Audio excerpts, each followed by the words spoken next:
The date is September 26, 2021.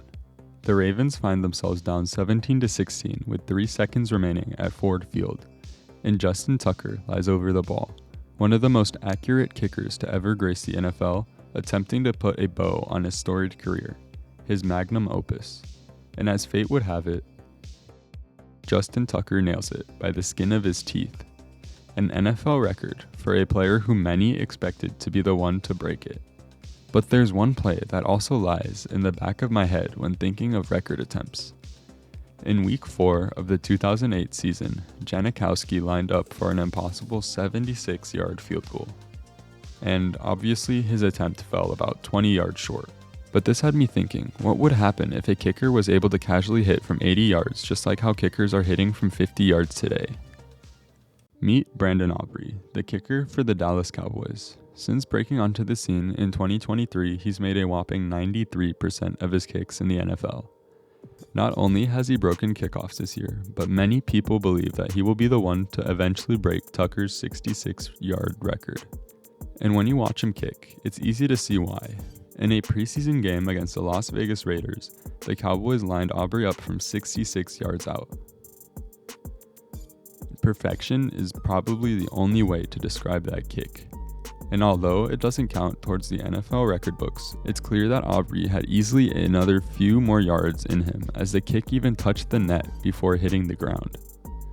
And as the Cowboys offense keeps self-destructing near midfield, it probably wouldn't be surprising to see Bradon Aubrey take another shot at the record this year.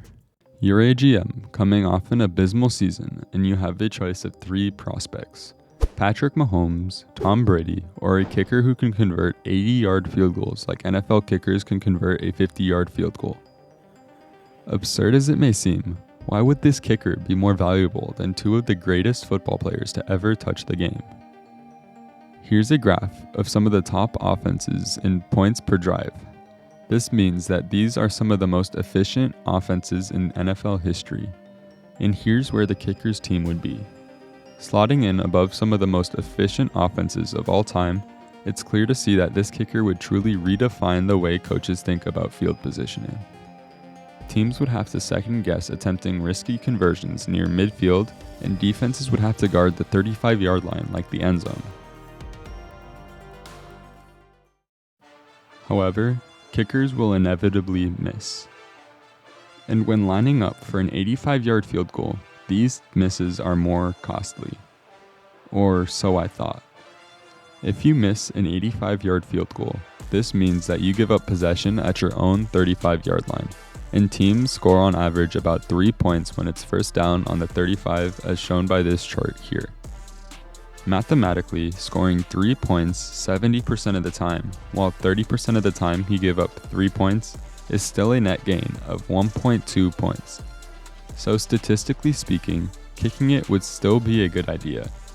And even more shockingly, given this formula, we find out that even if you only make 30% of your kicks, you still aren't even at a disadvantage points-wise.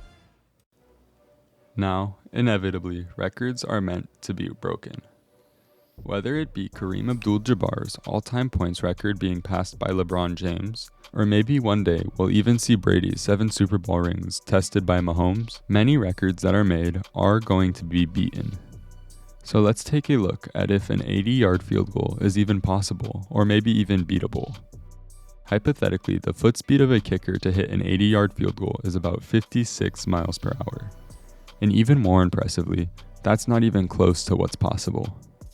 Across the pond in England, foot speeds are routinely clocked at over 60 miles per hour in the Premier League. That's enough for a 90-yard field goal, which is something I only thought was possible in Madden. Let's take a look at that offensive efficiency graph again real quick. Now filter for the teams that won the Super Bowl. And this is what you're left with. Out of 25 of these teams, only 3 managed to actually win a Super Bowl. So when they say defense wins championships, well, I guess they were right. So we're going to apply this philosophy to the kicking team, so that they get by with an average offense and spend the rest on an elite defense. With the rookie contracts being 4 years plus a 5th-year option, This opens up your championship window drastically during the 4 or 5 years that you have the kicker signed on your team.